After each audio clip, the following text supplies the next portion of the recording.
Hello, and thank you so much for joining us for your Smackdown review for October 27th. Holy cow, we are in full spooky season, headed around the corner to Halloween and Survivor Series and Full Gear and all of these wonderful things. But guys, we're here talking some Smackdown. We appreciate you joining us tonight. This is my third stream of the day. We're going to make it. It's going to be so much fun. Let's do this. We're going to talk about Bianca Belair's return promo. We're going to talk some LA Knight. Yeah, but before we dive into any of that, we're going to ask you to please leave a thumbs up on this video to help people find us in the algorithms. We're also going to ask you to subscribe to Fightful Select, where there is contract news. Where there is, I'm sure CM Punk will breathe again at some point, and there'll be a report and an update on that. Where there is so much happening. Keep eyes and ears out for Warner deal news. Always too. So much happening in this final stretch of 2023. Really fun interview that went up with Tama Tonga too. I don't know if that's I can't remember if that's on Select Proper or the Fightful Public, but check it out. It's so much fun hearing Tama Tonga just feel like he got by Sean on the contract news. It was very, very fun. Lots of great stuff happening in the Fightful world today. And we'll also say hi to Alex Cardoza. Alex, how are you today? I'm excited. I'm so happy to be here. I look forward to Fridays just talking SmackDown. It's such a good show to, digest the week on, just kind of just let it all go. That was a bad analogy, right? Because when you digest, you let it all go. I didn't mean it in a bad way, everyone. I'm so sorry. What I meant to say was, we're here. It's Friday, baby. We are here. We're taking it all in. I know anybody who's watching Rampage has a great episode to watch, and I know that. How was that? I was there. I got to go to Dynamite this week in Philadelphia. It was so much fun. I got to see our sweet Will Washington the day before his birthday too, so got to say hi to him. But definitely was an eventful episode with Ric Flair showing up on AEW. I got He's there now? Feelings about that, which you can check on my personal channel, but always fun to go to a live AEW event and a Philly crowd on top of that, like usually a pro heel crowd, very intense. So just like a party atmosphere, very, very, very fun. Swerve is breaking into people's houses. There was so much happening on AEW Dynamite this week, but for the Rampage watchers, you got a good episode ahead of you. Takeshita and Kyle Fletcher was incredible. So tune into that if you want. But we are here to talk SmackDown. We had some women's tag action finally. We had the return of Cedric Alexander in action, which was so great and nice to see. But there is one noticeable absent, and Orion Ben, noting it off the top here, is just, where are our spooky Scottish witches saying, ugh, and love Chelsea and Shotzi and Lee and Cedric humped. However, show was a total setup for Saudi, and at least we got spooky witches on YouTube. We need to be in a full feud with the spooky Scottish witches. They're running around tagging, cursing these tag belts, which are already cursed. They won't uncurse them. They should be in the ring fighting about this. Darn it.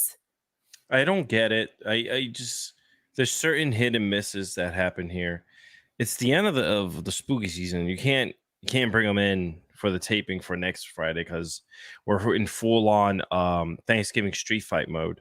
Exactly. So and I don't know. Halloween's not one of those hangover kind of holidays too. You really get one day. Christmas, you're like, I can hype that up for 3 weeks. The holiday season, you got that running from like end of November to end of December. You can play around with that. Halloween, if you're like me all year round, baby, let's go. That's right. I'm personally one of those November 1st people. So Orion Ben saying that Santana and Ortiz just happened. Yeah, you got a good little Rampage cooking, but we're gonna talk about the good, the bad, the great, the medium of SmackDown tonight. And we started off super hot with this Roman Reigns and LA Knight contract signing. Yeah, we did. I loved a lot of what happened here because I feel like Roman Reigns and LA Knight have really great chemistry in these. It feels genuinely like LA Knight got under Roman Reigns' skin in this, and I really appreciated that about this. So I'll run it down. I'm going to get Alex's thoughts after. You send in your Humper Chats and Super Chats, and we're going to talk all about it. That's what we do here on Friday night. So LA Knight gets a mic after our entrances, and he asks Roman Reigns if he's going to take all night or not to get down to the ring because it's time for him to sign and lose this title, baby. We got Nick Aldis trying to settle things down a little bit. He's toying with the crowd while Roman is sitting at the table here. I gotta say, it's only been a couple of weeks. I think Nick Aldis is great in this role, and it's just so nice to have an authority figure around. And he did some great work in the segment that I'm going to talk about in a second here. But LA Knight signs it, passes the contract to Roman. Heyman tosses the pen away, which I love. And he goes for his own pen because he uses his special tribal chief pen to sign his contracts. I love little nuances like that. I think it's so much fun. But Roman, with a hello dummy, saying you must be stupid just to sign like that. Doesn't even really read any of the clauses here, right? LA Knight, young wily guy, just signing right here. And he asks LA Knight if he's ever had a real contract signing or had a title match in WWE outside of NXT. And asks LA Knight, or it kind of implies that he has no clue of what's going on here. But Roman says, don't worry, I'm going to take it easy on you this first time around. The pen isn't working, so Heyman finds one that does. And Roman finally signs it as the crowd is chanting, Roman is scared. I love how much they are eating this up. I'm eating it up too. Like, I think this has been a really good program so far. Aldis gets the contract, and then he's like, peace. I'm not responsible for what happens here on out. He has concluded his responsibilities for the evening and wishes them both luck. I love him being like, contract is signed. I'm out of here. Good stuff from Nick Aldis. LA Knight says he's currently the head of the table and he wants Roman to acknowledge him. He does such good work. He says Roman is right about his lack of experience in this, but thinks it's sweet of him to go gentle on him.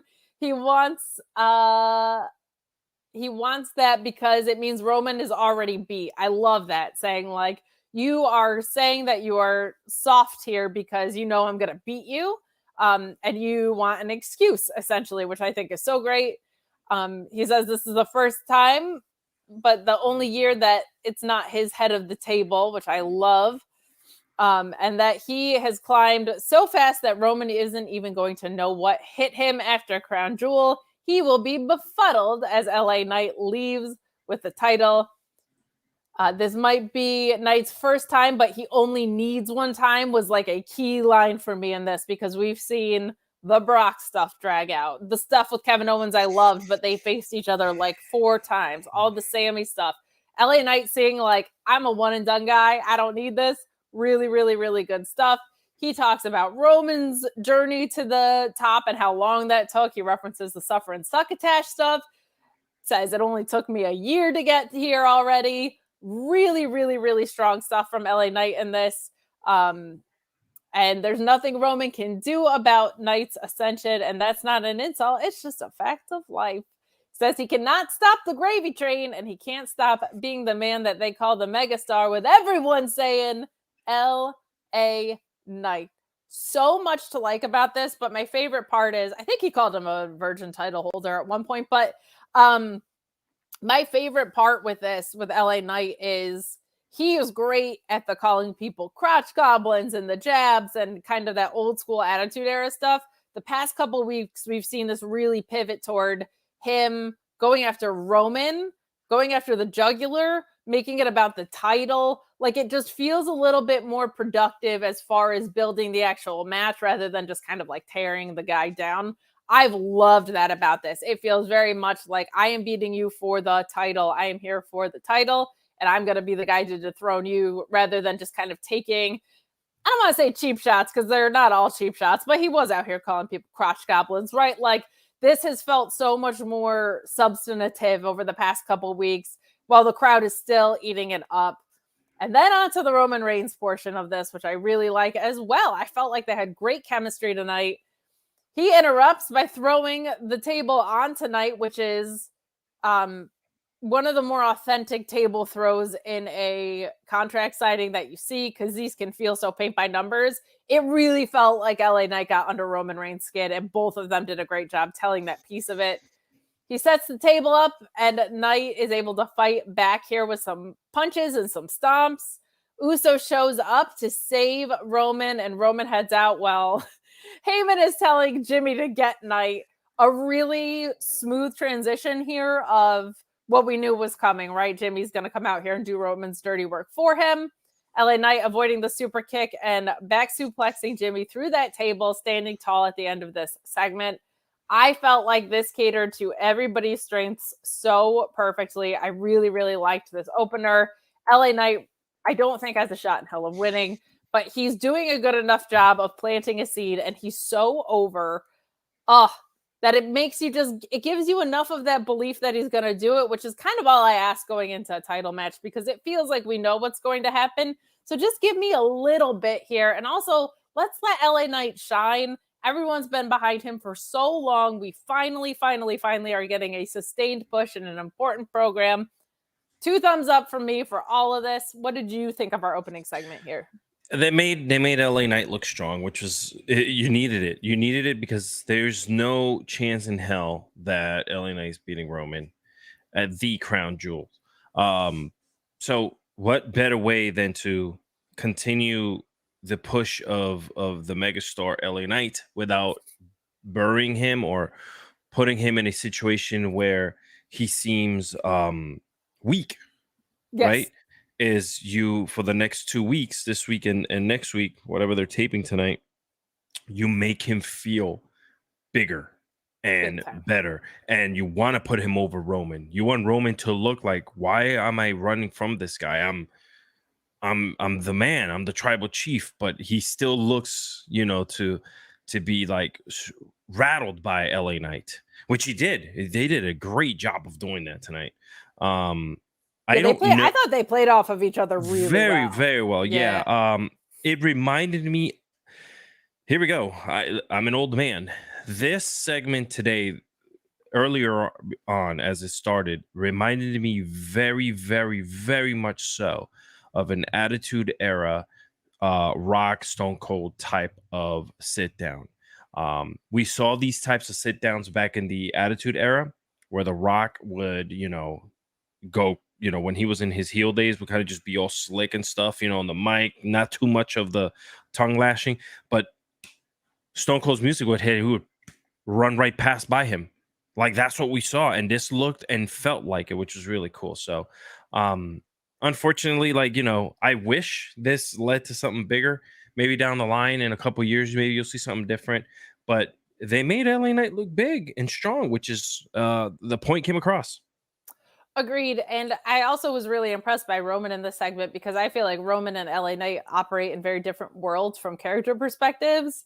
LA Knight is the megastar, the throwback to the Attitude Era feel, kind of like almost what you think of when you think of like a WWE or WWF wrestler, where Roman has had such, he's such an assassin and so cold-blooded and cerebral and always playing chess, right? So for him to be able to match LA Knight on a story perspective, I just thought he did a great job. I was pleasantly surprised by how good the chemistry was, because they're so different in this. But good stuff and great stuff when we get support from people like Kylie. Thank you so much, saying, hello, you amazing peeps. I hope y'all are well, and I hope y'all have a fantastic weekend. Also, Max versus Kenny tomorrow. Let's go. Yeah. I am with you, Kylie. I'm so excited. There's some really good stuff on Collision tomorrow.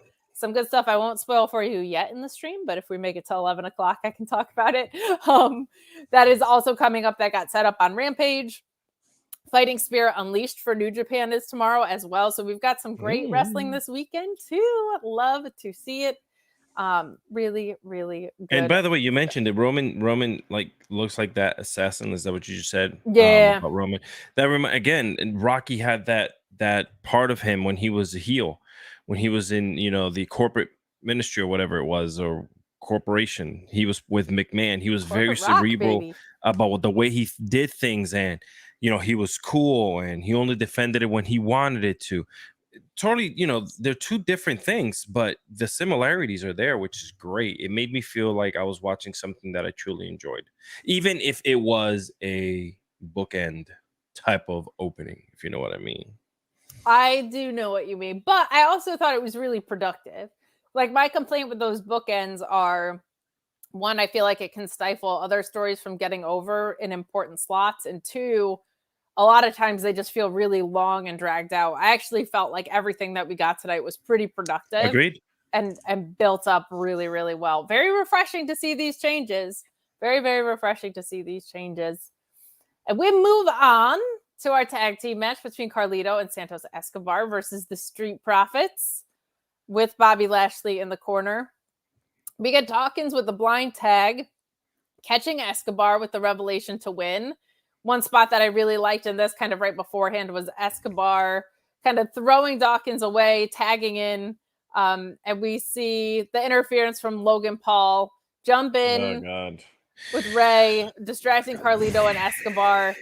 One thing that I love about this is, like, it's so obvious that this is going to happen, right? But I adore Santos Escobar's in-ring telling is always so good. Mhm. Like, he just makes everything a little more believable. He's such a smooth operator in there, but he's so good in the ring. Sometimes you forget how good he is at just like the character aspect of it. And he's excellent at all of it. Super. Like, you knew that moment was coming, but Escobar just gives you that little bit of extra to make you feel like he was genuinely surprised. I love it. I also love, my one carryover complaint kind of in this Triple H era is we are getting a lot of interference still, but it's at least interference that has made sense. I would have loved to see like this match run back with a clean result, because I loved everybody in it. Angelo Dawkins, I think, is unbelievable with how much he's improved.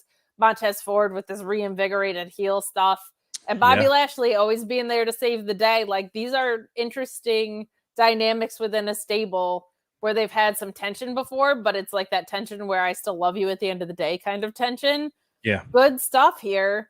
I really, really don't want Logan Paul to win, and it's not even just because of my anti-Logan Paul sentiments. I just love Santos Escobar so much that I want him to be the one to beat Rey Mysterio.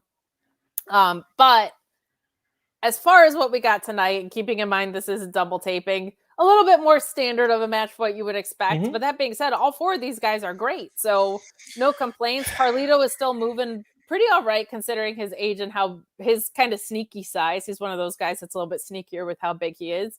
Not bad stuff there. I'll take it. What did you think of what we got from our tag match tonight? Not bad. Not bad. I wasn't expecting, like you just said, I wasn't expecting anything over the top. Every time I look at Santos in the ring, God, he's giving you that little eye. Kind of looks like I'm a little annoyed at something, but hey, somos familia. I'm gonna give you a hug, and we're gonna do this together. But God, it just feels like he was about to like backstab Carlitos there in one of like the little like moments when they were there together, because he's so manipulative in his moves. Slow, methodical. Oh no, I'm gonna go fast and beat you up. But like, look at Carlitos a certain way, and I'm like, do it now, do it now, do it now, do something to him, smack him. But other than that, like you just mentioned, I think you mentioned it all correctly. They continue to build the Street Profits up. I'm liking what they're doing with them. Bobby Lashley is incredible in this new role. I hope that if this is where he's most comfortable in and his body is going to recover and, he comes in once in a while to feel special, I'm with it. I think that the Street Profits are about to gain, am I allowed to curse right now? Yes. Shit ton of momentum. Yeah. We're out of the monetization window. Thank you for asking. With yeah, of course. With Bobby in their corner. The LWO, the situation with Logan Paul, I'm sorry. If he wins, I don't know what show. I'm gonna have to. There's just no, it's not, listen, he's a very, very unique person. He picked up the sport. He's very physical. I'm not taking anything away from him there. Personally, though, I cannot separate the person who he is from the wrestler in the ring. There's certain other wrestlers that showed up in other networks that are sometimes it's very hard to separate the things that they've done and said, right? And from the wrestler. And that's where I'm at right now with him, with Logan. So Sure. I don't know, man. I'm a little conflicted there. I would I never even leave you just behind, feel Kate. like- I'm going to be here, but I'm going to be pouty face. No, that's okay. Like- You'll just be my second Alex that threatens to quit every week. I got Pulowski doing it every Tuesday. I can handle it with you on Fridays. But I also will just say from a wrestling perspective that I don't like the idea of a mid-card title being a title from someone who appears infrequently on the show. I like my mid-card Thank titles you. being workhorse titles. So just from anybody who's not going to be around perspective, I don't like that. But we will get into all of that in a little bit. There's just one complaint I have on the Street Profits side, and I wish I could say it's minor, but it's actually a huge and glaring complaint. And it's why has Bobby Lashley not sent me a suit? Pop. Orion Ben chiming in saying Lashley avoiding give Kate a suit by Street Profits and gear. This is exactly what it is. Okay, he is so intimidating and imposing and such a big presence on the show, but he is actually kind of a coward, because if he wasn't, he would have just sent me a suit by now. Like, there's no reason at this point. I'm going to have to agree with that. Yeah, I think it's one of those things where it's like, it's technically my opinion, but I think it's a pretty agreed upon opinion that Bobby Lashley at this point, it's been months that I've been out here asking for one measly little suit. And he comes out here always looking so fresh to death. And I just want one. And I will get it tailored and I will look good. I will thank him on social media for it. I'm just asking for one little suit. I do want to say this. There's no one else asking for suits. Thank you. Online, because I've checked. So it's not like those tweets, posts, whatever you want to call them, are not making it to him. Yeah. He's just choosing. He's proactively not sending me suits. Yes, correct. Do you see Luke at Wrestle Talk out here asking for a suit? No, he's not going to make you pay the UK shipping charges. No. Dominic D'Angelo's not out here asking for a suit. Cassidy Haynes isn't out here. He's like, body slam? I don't need a suit to get body slam. No. It's downright disrespectful at this point. I don't know if I can take this. I'm here with you, and I will boycott Bobby Lashley after all those beautiful things I said about that gorgeous man who looks like a Greek god. He does.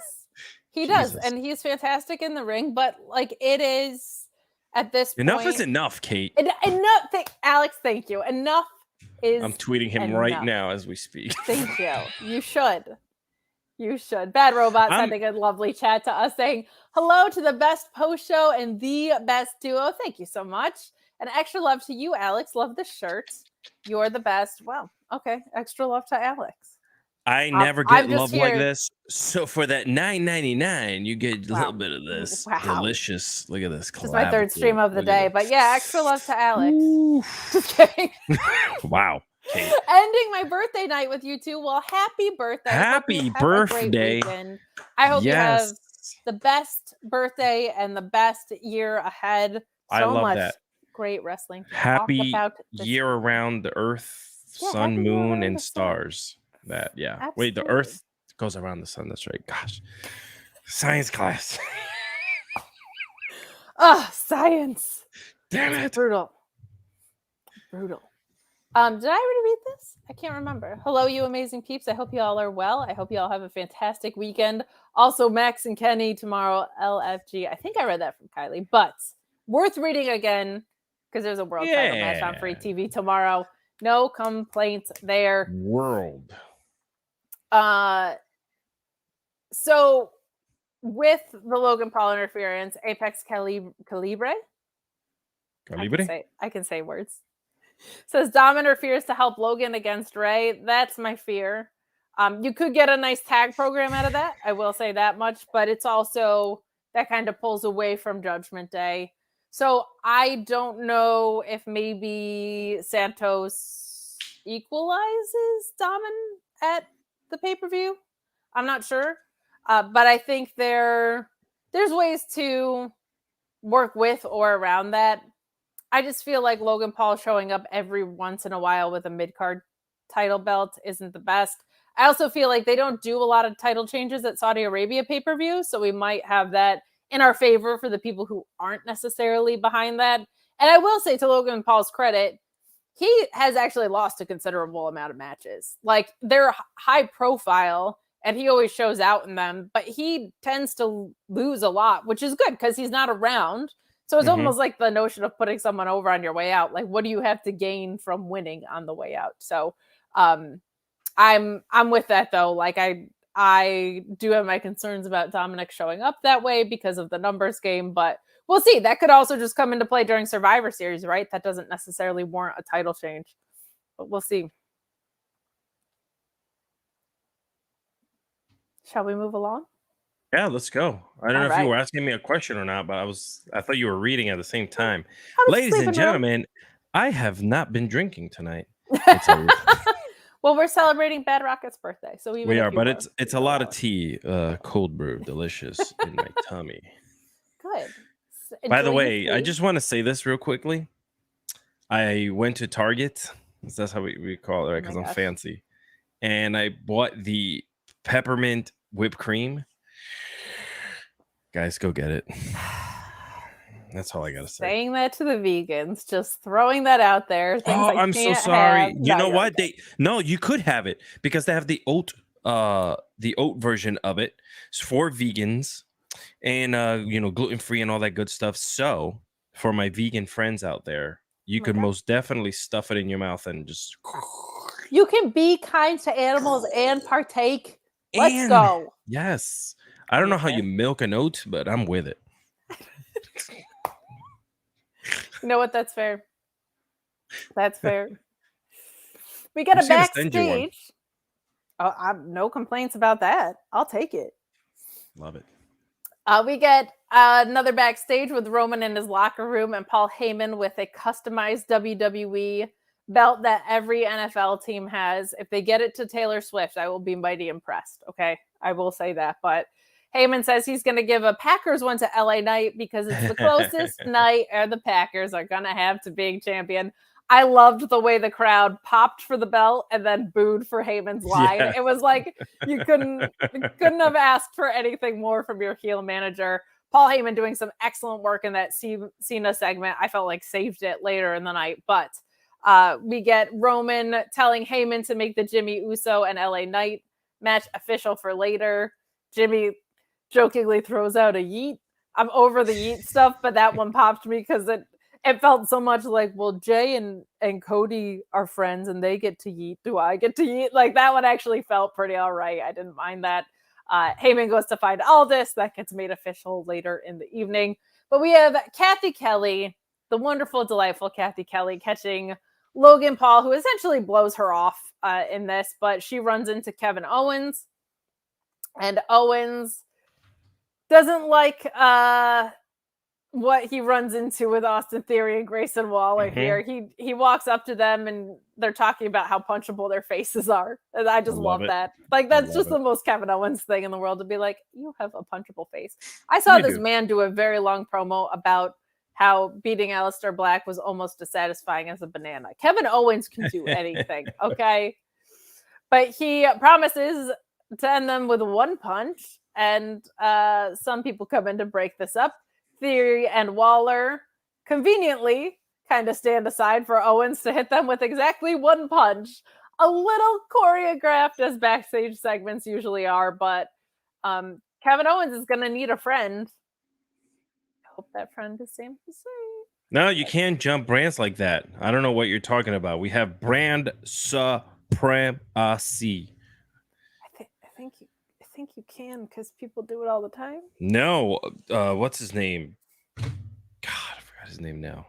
The guy Nick Aldis? Adam Pearce? Yeah, him. Nick Aldis said. I do sincerely, having authority figures around to put a stop to that crap is really nice, but I feel like there's got to be a story around this Sami Zayn and Kevin Owens stuff. Don't hate it. I read on Undertaker's Patreon that he's not allowed to go over there.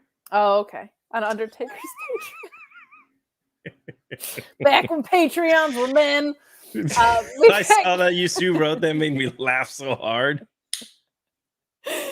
Oh man, I just snorted. That's what we're being silly out here today. Fridays. Silly. Fridays rule. Yeet. Huh? Is that what they do? Yeet. They grunt and yeet. That is kind of what they do. Men are weird. We got Kayla backstage interviewing Dragon Lee, and he is happy to be on SmackDown, but quickly interrupted by Cedric Alexander, who says that Lee reminds him of himself years ago. He's got this competitive fire in him, and he wants a match tonight. Dragon Lee accepts. I am absolutely thrilled that Cedric Alexander is back on television. He is way too skilled of a wrestler not to be on TV. Everything he was doing in the Hurt Business was great. It was a perfect fit. I'll never understand why they stopped it. But I was so happy when he showed up on my television today. I'm glad they didn't let him go. Me too. You know? It's a little weird that they let Shelton go and not him. Like, I feel like they worked so well as a tag team. I think it's also the age thing. I'm sure. They can get a lot more out of Cedric. Cedric looks like, Cedric's amazing. He looks rejuvenated as well as of late. So I like seeing him on television. Hell yes to that. But we move along to our ladies tag team match, which is Shotzi versus... I'm sorry, it's not a tag match. It's not a tag team match, yeah. But Chelsea is there with Piper Niven, which begs the question, and this is a double taping, so maybe this got done later, but my God, where are the spooky Scottish witches? I'm so mad. It is so upsetting, but we got Will saying, to be fair, if it was Vince, the spooky women would just be on in October.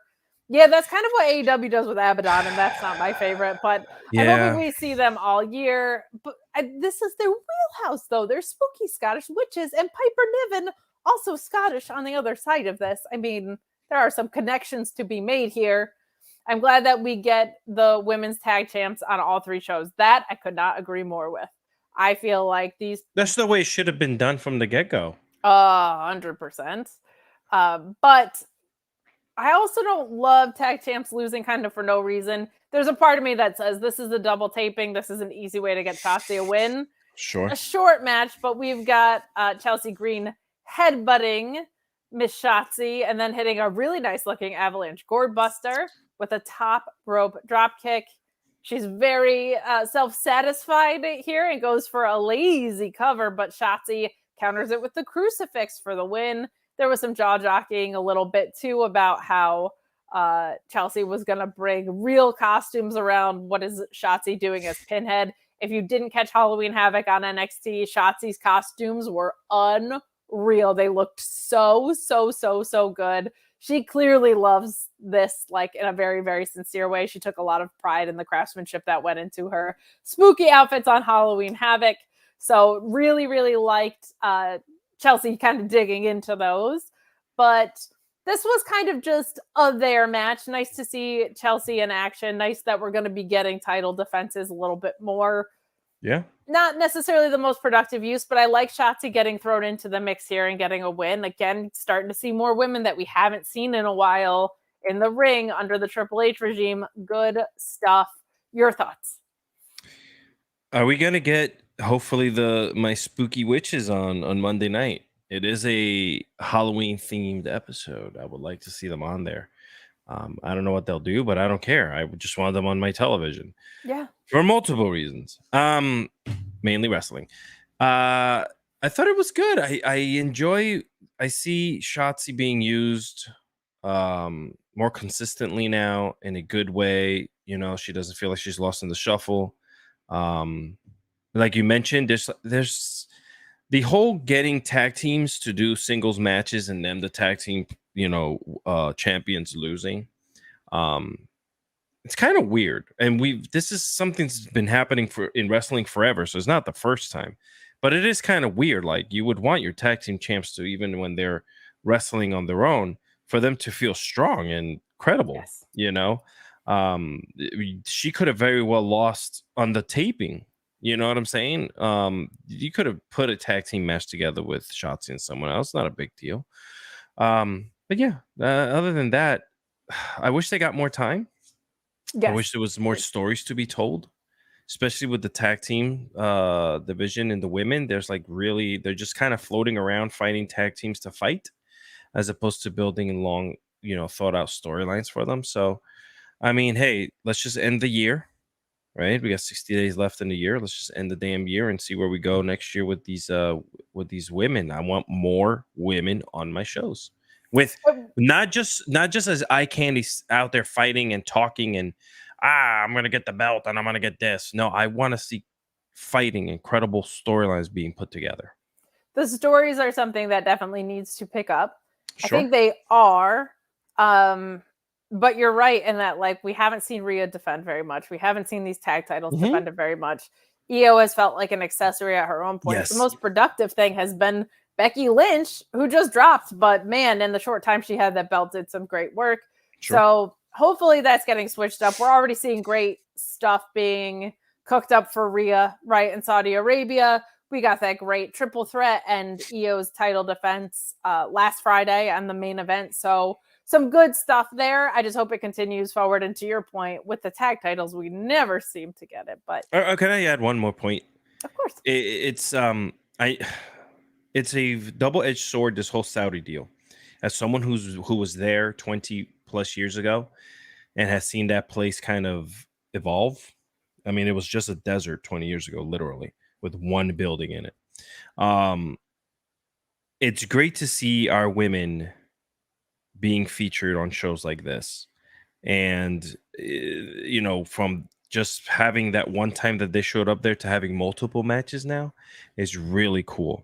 I just wanted to add that because I think it's it is a double-edged sword. You're right. I know the inner workings of what's happening there, and I know this is for a lot of. This might sound stupid for some people, but it's not. Sometimes it's just a political ad to see these, yes, larger than life women on a wrestling ring on their end. For us, I'm proud. For them, that's all it is. So I hope that it just continues and the progression is still there because these ladies are killing it, and I'm so happy to see them on that show. I agree. It's hard because it feels like, I don't want to be like the as a woman girl, but as a woman, like, no, you're good. I think you're a woman, Kate. I am, but like, I never want to quantify or dismiss anybody else's opinions, but like when you said double-edged sword, that's exactly how I feel, because it's like, well, you have to have progress start somewhere, but you also know what WWE is being paid for this and what the circumstances are in real life. The tourism board. So plain and simple. We know this is a tourism Saudi board, vision, right? But so it's great to see, like, the kids are having fun. The kids have no idea what's happening in the back end.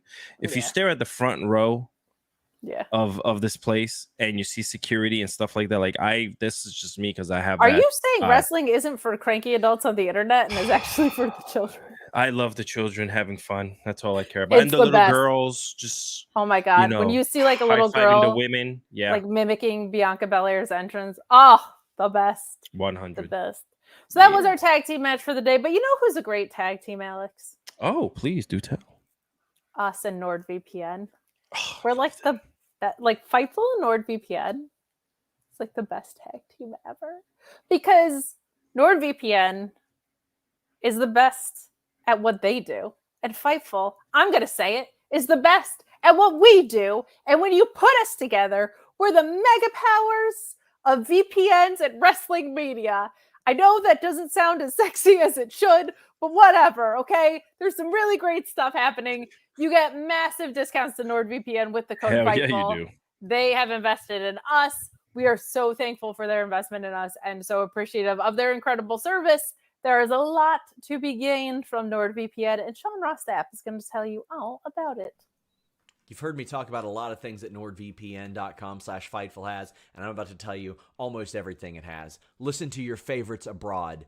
If you're traveling and you want to listen to your favorite shows, they got you covered. Fastest VPN in the world. You can shield your data from snoops and criminals. So that way your IP address is changed. You can safely listen to podcasts, stream shows, simply browse in complete privacy. You can protect yourself on that public Wi-Fi no matter where it is. You can secure every device you own on every operating system you own. They also have the ability to get a NordPass password manager. Maybe it's a little more difficult for you to remember those passwords. They got you covered. They also got the file encryption tool. That way there's an extra layer of security between you and your content. Threat protection, you're safe from disruptions with their kill switch, 24/7 tech support, fastest VPN on the planet, reliable encryption, a 30-day money-back guarantee. You will end up saving money when you subscribe to nordvpn.com/Fightful.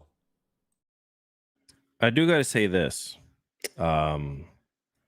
It's great having a really fast, reliable VPN service that you can just install into your modem at home, into your Wi-Fi modem, because then everything is covered without you having to install it in different things in the house.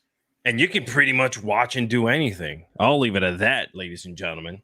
There you go, including pay-per-views. But NordVPN is the best there is. All right, including VPPs. That's right.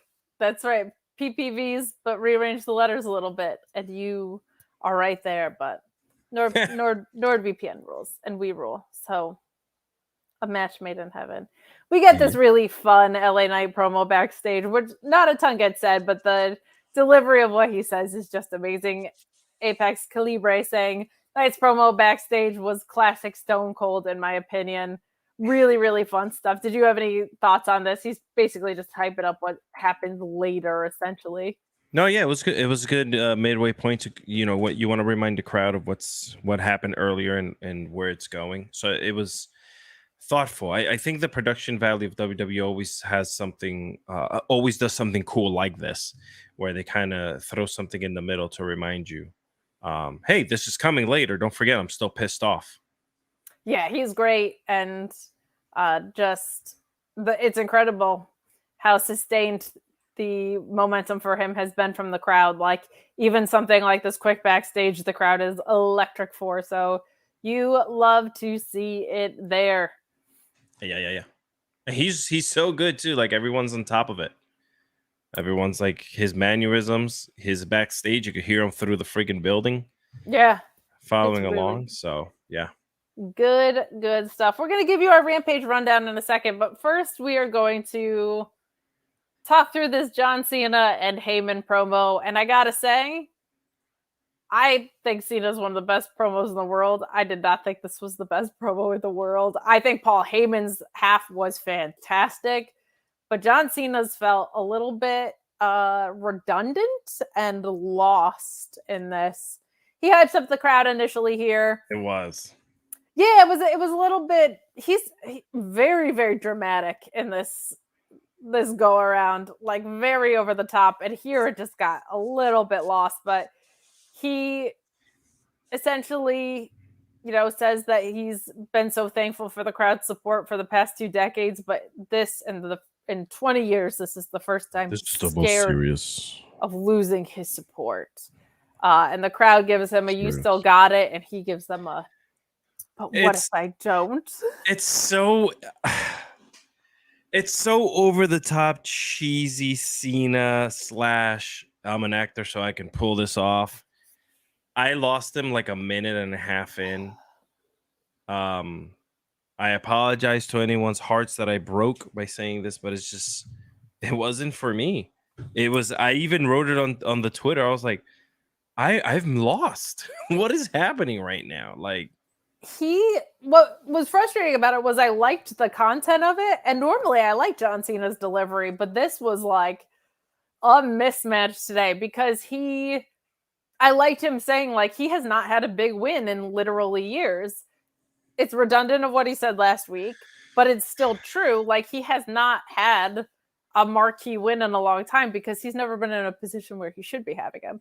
But I like when people call out the fact that they haven't won. It makes wins feel important. Right. But his delivery tonight, like, a little heavy-handed, big match, John. Like, a little much. But man, oh man, did I love the Paul Heyman half of this. He comes in and says that he picked Cena. He reminds us of that 21 years ago, Vince McMahon said, "Who you got?" And he said, "I've got John Cena." He calls him the GOAT. He says he tried to raise his kid to be more like John Cena than himself. That is how you do extremely dramatic without it seeming so I know. cheese-dick. That was like the perfect line. I raised my kid to be more like you than me because you're a superhero. Oh, Is just God. like really, I thought super well done on Heyman's part. And he says that Cena could have stayed. This was so good to me. Cena could have stayed at the top for a long time, but then he went and pissed the bloodline off. Was such great work to me.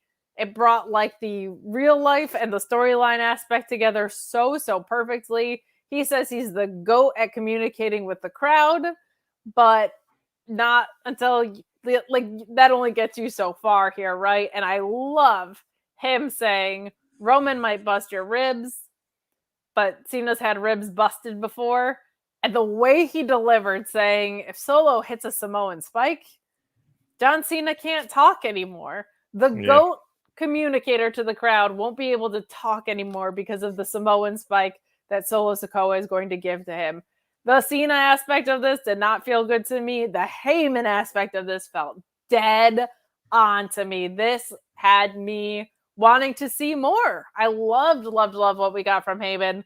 Cena, just take it down a notch, man. Your substance was good. Your delivery was out of control tonight. We're not going for an Oscar here. It's a wrestling program. Please, sir.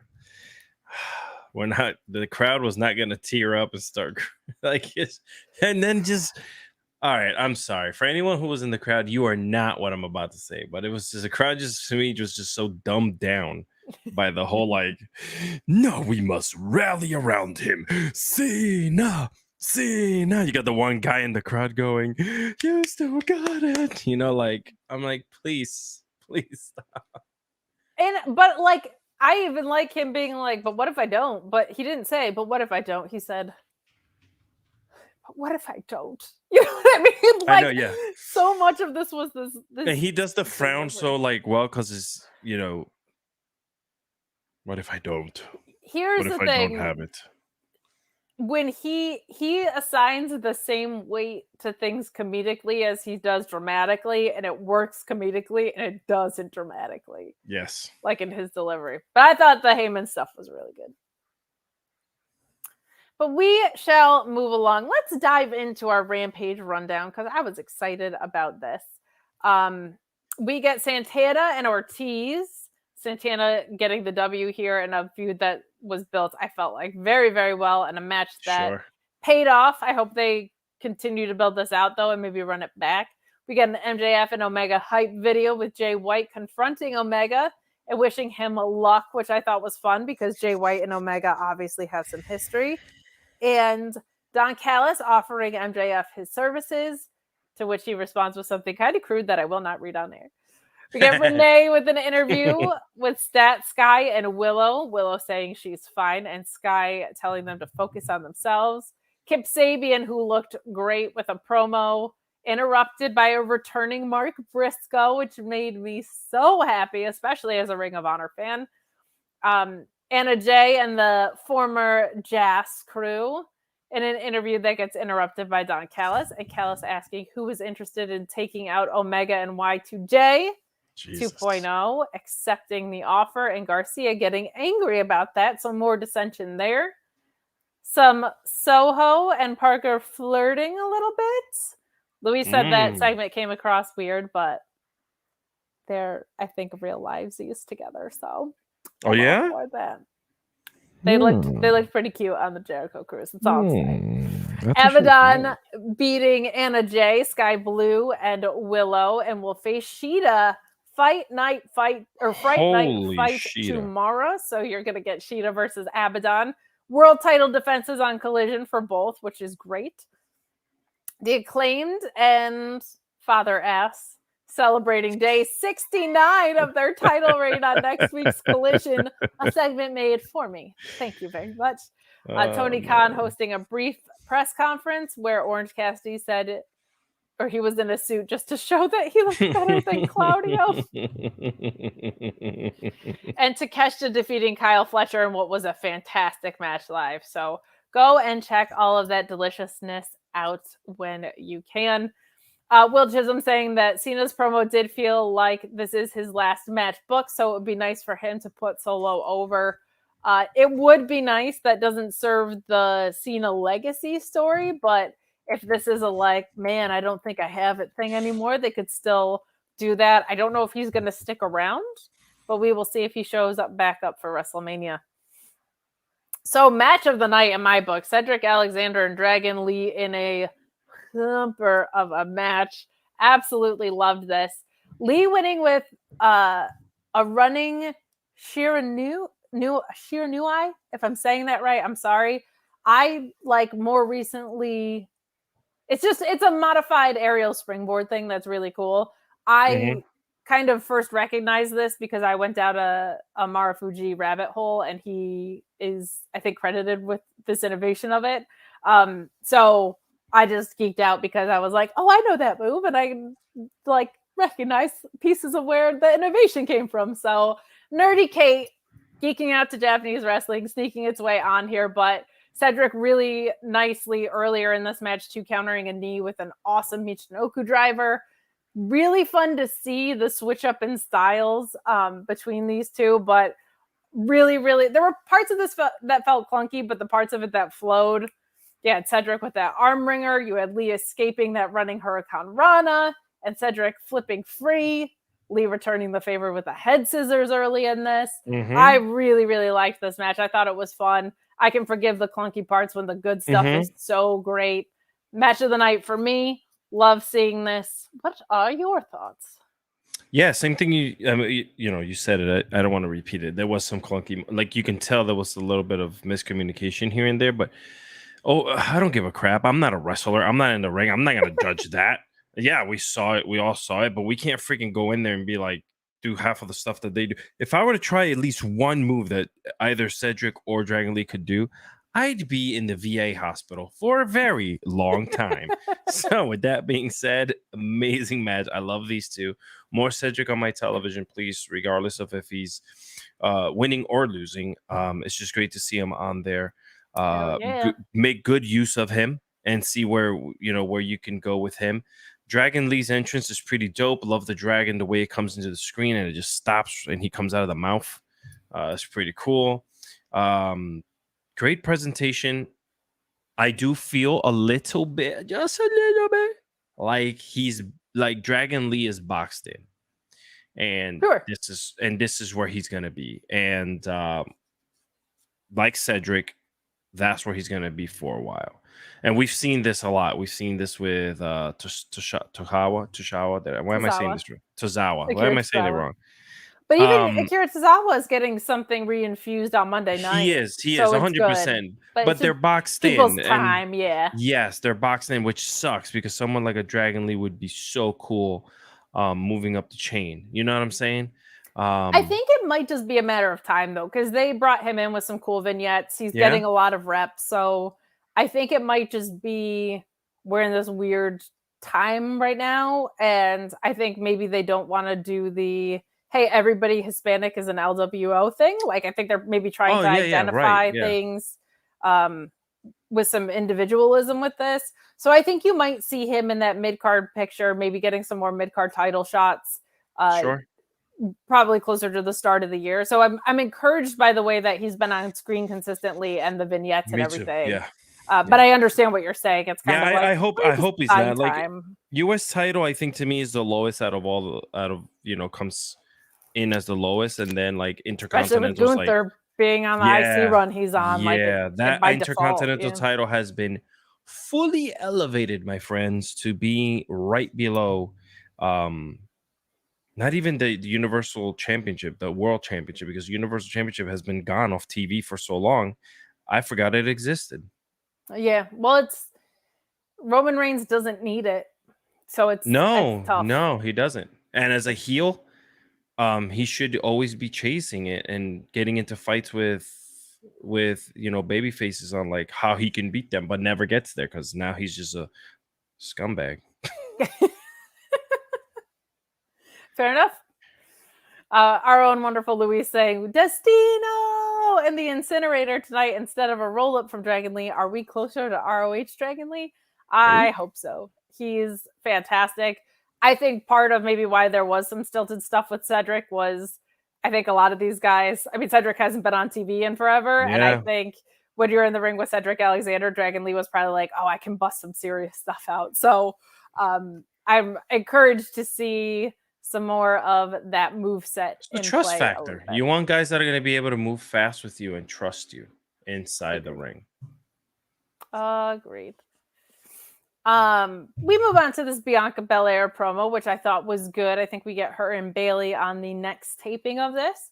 But this was just kind of a welcome back promo.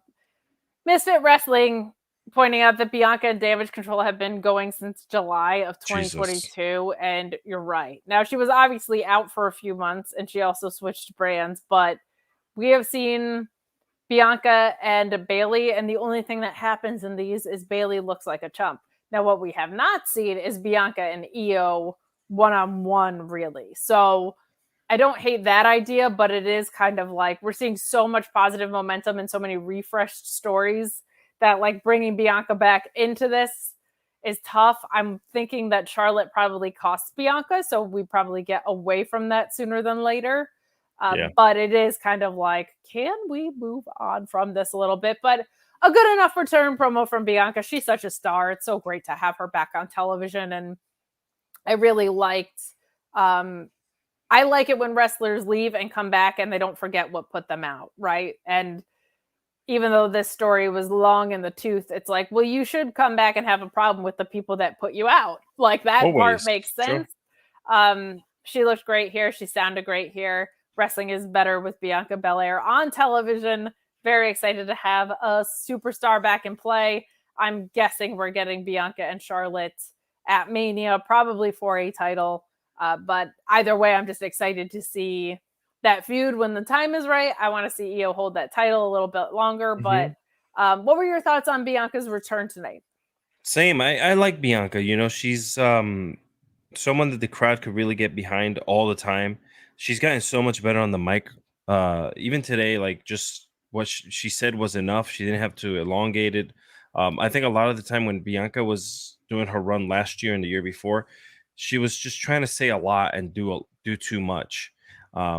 She went away, comes back, and people just go crazy over her. And I think that she should be more of hey, I'm gonna get this back. I'm gonna tell you what it is, but end it there. And that story should be told in the ring with her athleticism, who she is, and how she can beat everyone down. You know what I'm saying? Because she is like super athletic. I love her. She's like a J type of like athletic looking, female wrestler, and she can put it down, man. So if she goes up against Charlotte, my question to you is, does it feel old? No, because the story with Charlotte and Bianca is I haven't beat one of the 4 horsewomen. She's the only one of the 4 horsewomen Bianca hasn't beat. So if you tell the right story, I think it's good. Is the 4 horsewomen a real thing? Is it something that WWE has acknowledged? It's in the encyclopedia of WWE, and it's something that they have with Bianca before. Like she has mentioned that before. I know with Mercedes not being there, it feels a little bit different, obviously. Well, people move on, but you know how WWE is. They write and control their own history. Very convenient history with that. Yeah. Right. With everything. Yeah. So that's why I'm trying to figure out if this is something that can you get behind that storyline? Oh, you're the last one of the 4 horsewomen. Like, can they truly tell this story? I trust Triple H too. I trust he's a historian, so he doesn't. Yeah. Well, and because Charlotte's role has been kind of the gatekeeper to the title and like the best always of them, like her being the mountain to climb makes the most sense. Like, so I'm with that. I'm intrigued to see where they go with it.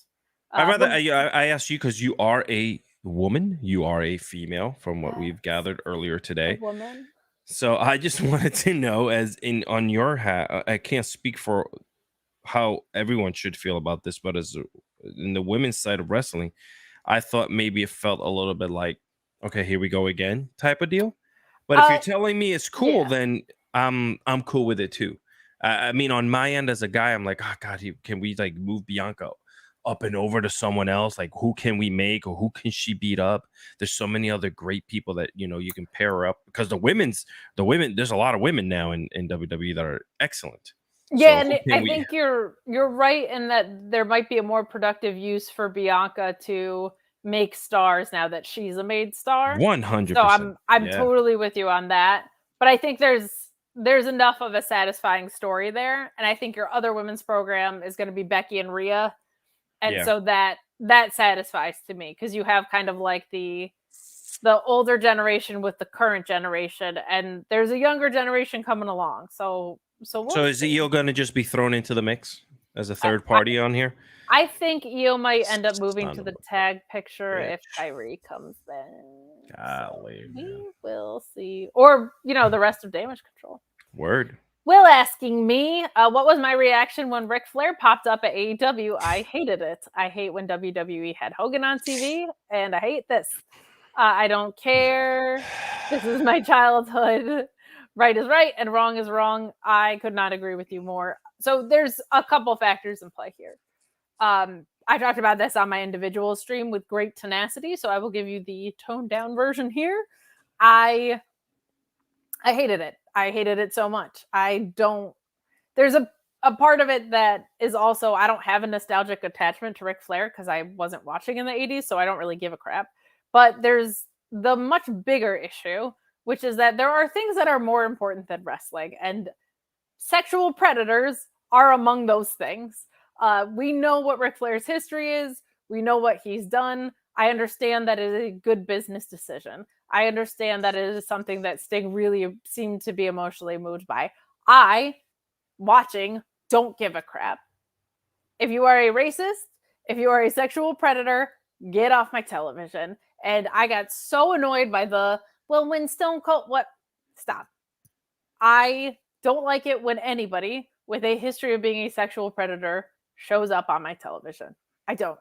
Or abuse, or whatever. I think it is wildly hypocritical of Tony Khan to 2 weeks ago be calling out Vince McMahon for his sexual misconduct allegations, and then this week put Ric Flair on your television, and it sounds like he's going to be around till April. I think it is also hypocritical for you to go and say Hulk Hogan's not allowed in my crowd because of his racist behavior, but then to put a sexual predator on your television. I also didn't like it when Mike Tyson, a convicted rapist, showed up on AEW television. There are some things that wrestling is not bigger than, and this is one of them. Stop. It's ridiculous. It's ridiculous when any promotion does it. Enough. And it's not like Ric Flair has any value outside of his name. Okay? He can't walk, talk, or wrestle anymore. As my friends at Wizards Podcast say, he looks like a melted candle at this point. Like, enough. Kind of does. I have no interest in seeing Ric Flair on my television in 2023. And it's annoying enough that I have like Jeff Jarrett taking up as much room as I just want to see Ethan Page and Stu Grayson on my television. I don't have an attachment to this entire generation outside of the sexual misconduct allegations. So it absolutely sucked the air out of the room for me. It completely dampened my experience of watching Dynamite. I don't care about Ric Flair at all. And I do very much care about his behavior. So was not happy about it. Still am not happy about it. Ranted about it in a very, very long, real way on my personal YouTube channel. I'll cut it off here for that. But man, nope. Swing and a miss for me. Made me really upset. And it ruined the second half of Dynamite for me.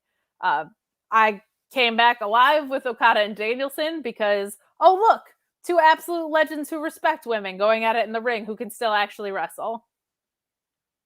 A human being that's a sexual predator as a gift to Sting, get that the hell out of here. Not about it. Not about it in the slightest. Our main event, we get LA Knight and Jimmy Uso. I don't have any empathy or forgiveness around that shit. I'm sorry. No, there's no way about it. We get Jimmy Uso and LA Knight in a fun main event here. Jimmy shoving LA Knight with a splash for a near fall and then going back for another one, but LA Knight catching him, climbing up there. Jimmy shoving LA Knight back down and runs over to jump up and hit a superplex, but we get the blunt force trauma connecting and we go home on that. LA Knight standing tall, Kind of tells you the math of the fact that he probably is going to lose at the pay-per-view, but I love how strong LA Knight came out of this entire episode. I thought he was great promo-wise. I thought the match did a lot to help. I thought Jimmy Uso benefits from a character standpoint from the loss of he's clearly trying to work his way back into the bloodline. Roman's not going to be happy about this. Good stuff there. Like, this all makes sense. I like it, and I've been talking about this a lot. Like, losses that are productive for people are not losses at all. And I think this is a productive loss for Jimmy Uso. What were your thoughts on the main event tonight? He's just gonna take the fall. He's gonna take the fall. He's the guy. He's the fall guy. They're not gonna let anyone else do it. He's the guy that weaseled his way out of certain things in the bloodline. He's weaseled his way back into the bloodline. He's trying to. His character though is really funny though. It's just like doesn't really give a shit, and just kind of like the way he just threw himself on the sofa early in the earlier promo was like, oh, man. I think he thinks he's feasting out. Like, he's already back in the bloodline in his head. Yeah, yes, in his head, everything's good to go, and everyone around him is like, bruh, like, what are you doing? And which is funny. It's a great dynamic between the two. And he doesn't, he personally, him as a character losing the match doesn't lose anything, to be completely honest. When I look at it, he was a fall guy that went out there to represent the bloodline and once again made an ass out of himself. Yeah. So it serves a purpose for the storyline within the bloodline. It doesn't hurt him in any way, shape, or form. It continues to move things along. And again, you gotta keep LA Knight strong. Yeah. So you put him up against a member like what do you call it, Jimmy, who is excellent in the ring. I think it was Cole that said it. It could have been Cole when he splashes. He says, you know how many people he's put out with that splash and LA Knight? That's great commentary. Yeah, he puts everyone out with that splash. But tonight, LA Knight just had a little bit of gusto to push himself off of him. So it was great storytelling. So I didn't feel like Jimmy was shit on, basically. Agreed. And I think if you're trying to earn your way back into the bloodline and you lose, you've got a development coming out of that for you, right? Yeah. So we'll chime back in saying, I think a lot of people's promos are better when they don't have a 78-year-old man with bad facial hair isn't telling them what to say. Yeah, I would agree.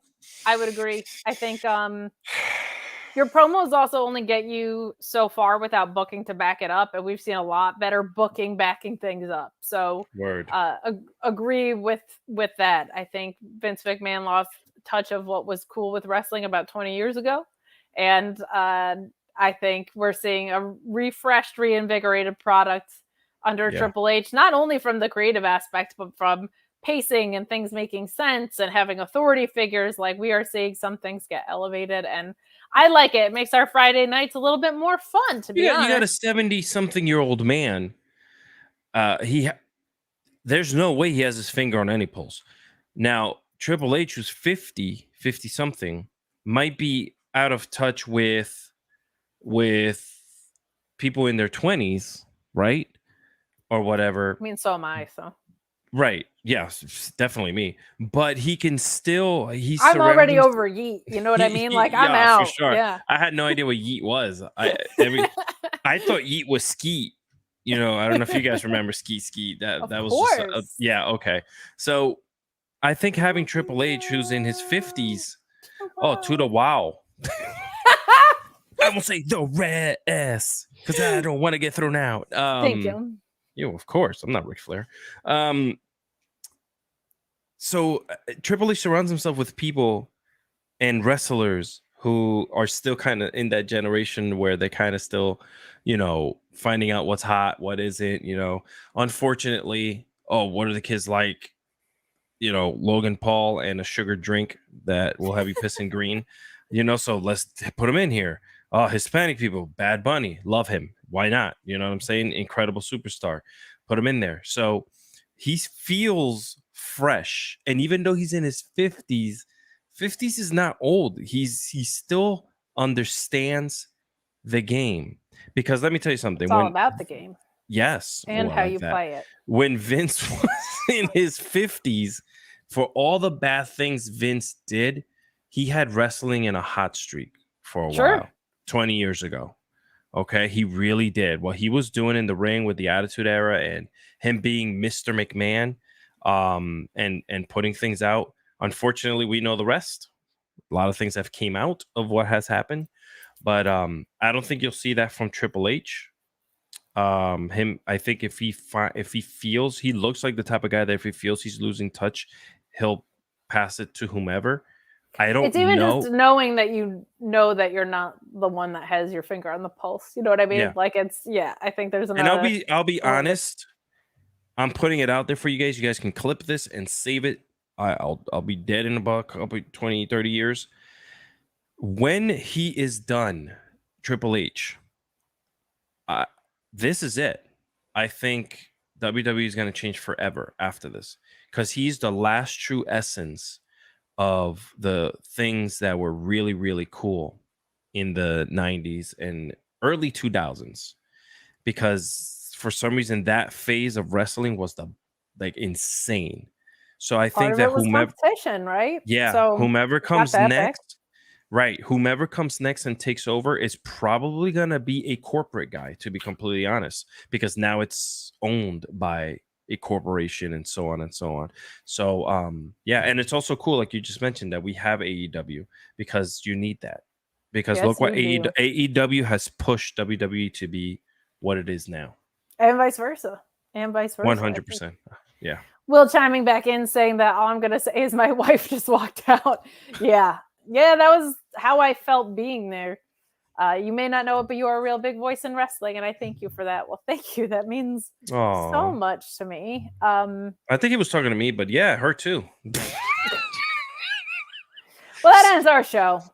She's been here talking crap about being on for 3 hours. I got a little bit of love today. She's like, what the fuck? I've been on for 3 hours, you son Enough out of you, Cardoza, winning them over. How dare you? How dare you? I'm here. I'm just here as her side piece, fellas. That's all it is. Oh, you stop. No, take me on a date. Appreciate the kind words, sincerely. That means a lot because it's not fun. It's not fun to have to be a voice that checks behavior like that. Like, that's not something I like to do. I don't like to criticize heavily women's wrestling, but I would like to think if men's wrestling was treated like women's wrestling, I'd be doing the same thing, right? So that means a lot. That means a lot. Can we get an all-female pay-per-view again? I was ecstatic. I might had shed a tear when they did that group photo at the end of the show on the Titantron there, and it was just amazing to see these women put a show together that was just incredible. Why can't we do that? How? Oh, we can. There's a bunch of billionaires running around that are choosing not to. So I hear you, but overall, there's some good momentum in women's wrestling overall. So I'm not gonna complain when things are headed in the right direction. But darn it, there's a lot to complain about. But there's a lot to love here in pro wrestling right now. There's so much cool stuff, man. Like, ridiculous. We've got a world title match on Collision tomorrow for free. You've got New Japan Fighting Spirit Unleashed. You got Survivor Series and the Saudi Arabia pay-per-view around the corner. So much good stuff in pro wrestling. But guys, that does conclude our SmackDown show for tonight. Keep an eye out for the Collision post show for tomorrow. There's 2 world title matches. You got Shida and MJF defending. I'm going to be doing a personal watch along for New Japan Fighting Spirit Unleashed. I had Bad Dude Tito on this week on my YouTube channel telling me who on the New Japan Fighting Spirit Unleashed card is the badder dude. That was so much fun. Find out what Bad Dude Tito has to say. The certified bad dude and badology telling me at Miss Kate Fabe on my YouTube channel. But stay tuned for the Collision post show tomorrow. You got Grapsity around the corner. So much good stuff this weekend. You can find me at Miss Kate Fabe on YouTube, Twitter, and TikTok. Katestagrams on Instagram with my schedule. But Cardoza, where can the good people find you? Follow me on Threads at Alexis Cardoza. You can follow me on X until he implodes _ Alexis Cardoza. Really quickly, I want to let you guys know that we wrapped the very first episode of Christmas Films Unwrapped. Me and Alex Pulowski talked A Christmas Story, and the whole whatever. I'm probably gonna do 10 episodes. I'm gonna do more of a feel-good experience watching those films as opposed to like breaking it down scene by scene and frame by frame. I want to just have fun, and I want people to feel that nostalgic feel that we all felt that first time. So love you all. Thank you again for joining us on another amazing Friday. And support women. Support women. Vote these people out of office. Vote these people out of office that don't that want to tell women what to do with their bodies. Damn it. I don't want to get political, but just you got a kid over here. I'm not going to be the one to complain about that. Will chimed back in, by the way, saying that the talent likes Triple H. Vince wanted talent to be scared of him. I think that's probably an accurate assessment. We're certainly not back there, but it does feel like that is kind of I'm scared of Kate. Vibe. Yeah. Everyone should be scared of me. But Alex Pulowski, see, this is how good your Christmas show is. Alex was happy for like the entire time. His man's handle is Alex Sour Graps. Okay, so that is how good. Can I be honest? If I have his blessing, and I had, which I did, and his and the good words that he said even to you, like I know this show is going to be do really well with the type of people that follow me in the audience, because it's about feeling good, and I think we both felt happy doing this. And I'm gonna have them back. We're gonna do more than one, people. So I don't know. Maybe we do it all year round. Who knows? Christmas. I remember I can dig it. A couple weeks ago when you were saying like, yeah, you were gonna get Alex. I'm gonna be on it. Spoiler alert, but I was like, oh, this is so up Alex Pulowski's alley. Like he's the guy to have on there because he is also a holiday mark. So we love that. But guys, have a safe and wonderful wrestling weekend. Subscribe to FightfulSelect.com for all of the scoops that are coming out of there. You're also going to have Alex Pulowski, speaking of him being in the chat, he's doing Collision watch-alongs whenever he can. Collision post-shows, whenever he can. So stay tuned to Fightful Select for more great stuff. But have a safe and wonderful wrestling weekend, guys. We're out of here.